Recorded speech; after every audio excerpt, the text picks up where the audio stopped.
Hi everyone, Father Nate here, and I'm in front of the beautiful Heeg Center here at 402 North Calumet Road.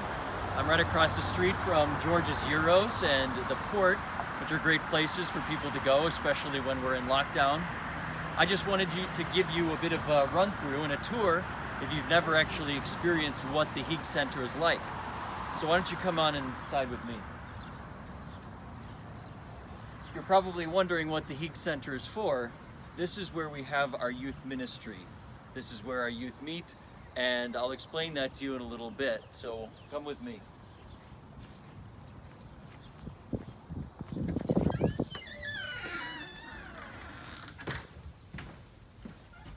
So when we first walked in, this was about 1.5 years ago, we first walked in, the first thing that caught our eyes is what you see right here. This is the Blessed Mother. The statue has not been moved since we got here. And the owners, or the previous owners of here, they decided to keep the statue of the Blessed Mother here. This was theirs. And the moment we walked in, we decided, this is it. This has to be it for our new youth house.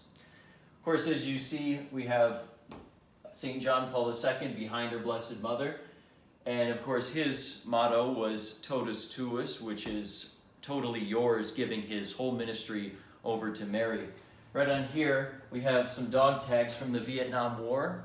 The previous owner of the house was a Vietnam veteran, and so we decided, as he repainted this statue of the Blessed Mother that was found in some back alley somewhere, and he repainted it white, we decided we're going to keep it here because it has a whole lot of meaning. As you see here, we have our own church shepherds currently, Pope Francis on the left, and Bishop McClory on the right here. And you're probably wondering, what does Heeg Center stand for? Why do we call it the Heeg Center? If you've only been here at St. Patrick for the last few years, that name wouldn't mean much to you. But if you're a longtime parishioner, or if you grew up in the childhood days of one of our previous pastors, you know exactly what that means. And this is named after Father Lawrence Heeg, also known as Dutch, as most people knew him. Here's a plaque that shows a picture of him in his throne, as we call it, that's still in the sacristy now. Father Heeg was the pastor here for about 25 years. He was pastor even when my parents got married here at this old church. And he had a great impact on lots of people. And so we decided to name it after him, just to show that he was such a great promoter of youth and just parish activity in general. Right over here we have a cross, a crucifix that was made by Father Heeg himself. When you look on the back, it says, handmade by L. Heeg, Christmas 1951. He would have been probably a seminarian at that time. But as you knew, he did a lot of woodworking and was a very outdoorsy man. In this room, we also have a piano here. We decided we weren't going to get rid of it because we can't get it out the door because of the narrow doorway, so we'll see if it works. Well, it's better than nothing, right? So I want to show you this room over here. This is our first meeting room. In a few of our rooms, we decided to install some TVs because our youth groups that meet here use a lot of videos and other types of technology. And so we decided to mount some TVs on the walls and then hook them up to computers so that they can watch YouTube videos, they can stream whatever it is that they need to help best suit them in their faith. Right over here, we have a picture of the old church that burned down probably a little over 20 years ago after it was sold. This was down where a bank is, right on the block of Ivy's Bohemian House. So it's only a parking lot that's there now. Obviously, since we're still in the Easter season, we decided to keep out some of our eggs to commemorate the season of joy that we're now in. One of the groups decided to put something up here. I'm not sure exactly what it means, but this is meant to be the house for our youth. And so they kind of personalize it, make it their own. The Heeg Center is meant to be a place where our small youth groups can meet up. The way we do youth ministry here at St. Patrick is not through big groups that come together. Occasionally we'll have those events. But the way we do youth ministry is we have age-specific and gender-specific small groups. that go from 6th grade all the way through senior year of high school. So we have like a boys group for 6th grade, a girls group for 6th grade, and then so on and so forth all the way up. These groups started a couple of years ago when a group of men in their senior year of high school, about 8 or 9 of them, we decided let's start and begin a group with these guys. This was a couple of years ago, so now they're in college. They're a group of solid college men, and even 2 of them entered the seminary. So we're hoping that the Lord is really moving through these people who go through youth ministry here at St. Patrick. At the Heeg Center, we have lots of rooms that are dedicated to young saints. And when we had the dedication ceremony a couple of years ago, the youth got the opportunity to vote on which room they wanted named after which saint. So this room is named after Blessed Chiara Luce Badano. She died only about 30 years ago, was beatified only about 10 years ago, as she suffered very heroically through a cancer that she had. So come with me and I'll show you another meeting room. For those of you who might remember, about a year and a half ago, we had our open house here. At the dedication ceremony, it was a night in November, and it kept snowing and snowing and snowing, and we had a procession all the way from the church down to the Heeg Center here, and we thought nobody's going to show up. There were nearly 100 people who came for that event and packed in here and flowed in and out. So people had been very excited about it, and our youth groups have been going strong meeting here. Another group that we have here, we have the St. Kateri Tekawitha room, and this room isn't used as often. It's more of an overflow room for other groups, like let's say a few groups are meeting at a time, and this is where they come, and all of this furniture, it's kind of a mishmash, but all of it is donated by parishioners. All of the TVs, all of the furniture, coffee tables, most of the things in this house are donated. So we're very grateful for the people of St. Patrick and their generosity. This room is dedicated to St. Maria Goretti, who was killed when she was only about 12 years old, defending her own purity and her trust in God. So let me bring you to the kitchen here. This kitchen is dedicated to St. Therese of Lisieux. As we all know, St. Therese did very small things with great joy. And so we have an art teacher who's one of our youth mentors here, and she decided to make, as part of an art project, these 2 stools, which are engraved with images like the Sacred Heart with the crown of thorns, and quotes from St. Therese of Lisieux. This kitchen is stocked complete with an oven, a microwave, a fridge, and a freezer.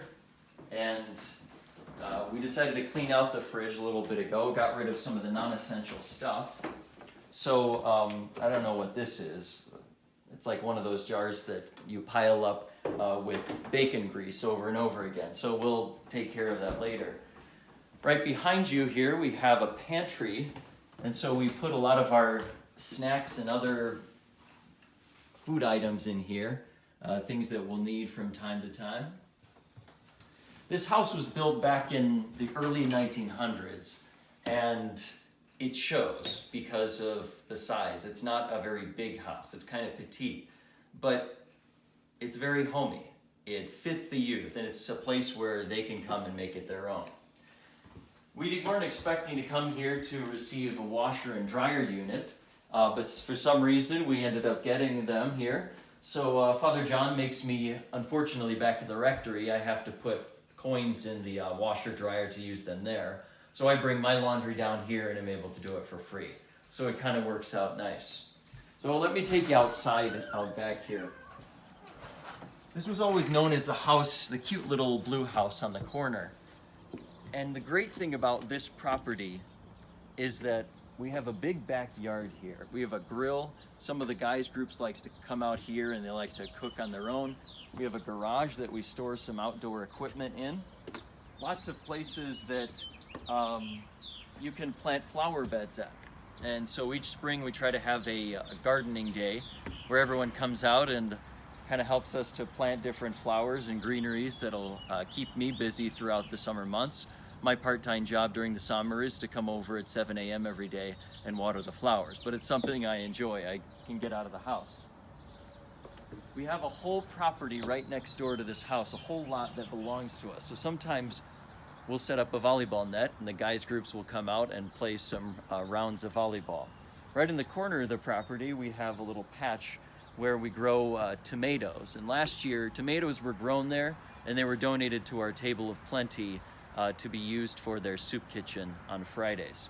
So as you can see, the grass is getting a little long, so I'm hoping to go out maybe today and cut it before it gets into a forest. So why don't you come back with me inside here? And we're gonna go down into the basement. So the basement is not a great sight to behold, but it's still a place where some of our groups like to go and hang out. So it's very narrow passageways, as you can tell.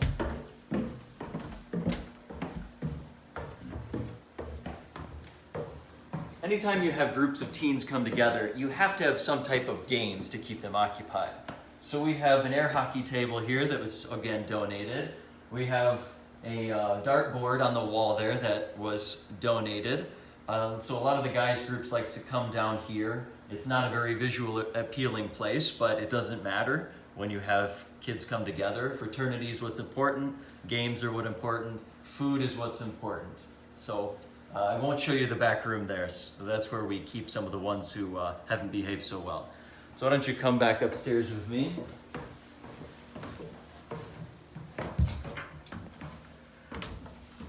So as you can tell, this place was built a long time ago. Very narrow passageways. So I want you to look at my feet down here. In order to get through this passageway, let's say my feet are 12 inches, this is a 24-inch clearance. So if you're gonna walk through here, you have to make sure you don't eat a lot before coming through. On the left here, this is the bathroom. The restroom is possibly the largest house in this building. I don't know why, but it's pretty big. It's convenient. Of course, someone has to come in here and take care of what they need to. We have a couple closets for storage. There's a shower in here. Trust me, it's not used, but it's a pretty good size, and it's whatever you're looking for in a bathroom. So right now I'm going to take you upstairs and we can see the rest of the house. The previous owners of the house did a lot of work on this place. If you're from Chesterton and you knew this house a few years ago, it was kind of a dump. It was this barn red color outside. The place wasn't taken care of very well, but the previous owners really upped the place. They repainted, they did wire work all around the house, put in new electricity, new appliances, and they really provided a good opportunity for us as we came in to take over and not have to do a lot of work on the house. So they're very steep stairways here, which of course isn't rough for our students. They seem to not have a problem with it. For those of us whose joints are kind of seeing the effects of age, we have to take that into account. So as we were downstairs, you saw the air hockey table, you saw dartboards. We have a foosball table upstairs, so lots of our groups like to take advantage of this. This room is dedicated to Blessed Pier Giorgio Frassati, a young Italian man who was a layman and was noted by especially all the poor who turned up to his funeral in Italy because he reached out to them and is a great example of young men and true masculinity, having a deep relationship with the Lord and also reaching out to those in need. The next room that we're coming into is filled with chairs. There's just lots of chairs in here in case we need extra space. This saint on the wall here is Saint Dominic Savio, died at only age 14. He's the patron saint of altar servers. This room is another meeting room that seems to be very popular with our men's groups. This is dedicated to Saint Aloysius Gonzaga, who was a Jesuit seminarian who died at a young age, never ended up being ordained. But as you can see from all of the beanbag chairs, it's a great place to lounge around at. And our guys groups tend to come upstairs. We have an Xbox up here. Trust me, we're not playing Call of Duty. That's used for DVDs and other videos that we'll watch. Now I want to bring you into the crown jewel of the whole house, the most important place. Anytime you have a parish center or a youth house, the most important thing is that why are we here? Kids can go anywhere they want and experience fraternity, fun, whatever it is, self-formation. But the important thing is with the church and with their faith, a deep, personal, intimate relationship with the Lord is essential. That's why here at St. Patrick, we've been able to have our own chapel and to have the presence of the Blessed Sacrament here. This is the St. Jose Luis Sanchez del Rio Chapel with the Blessed Sacrament, and even has a tabernacle in here.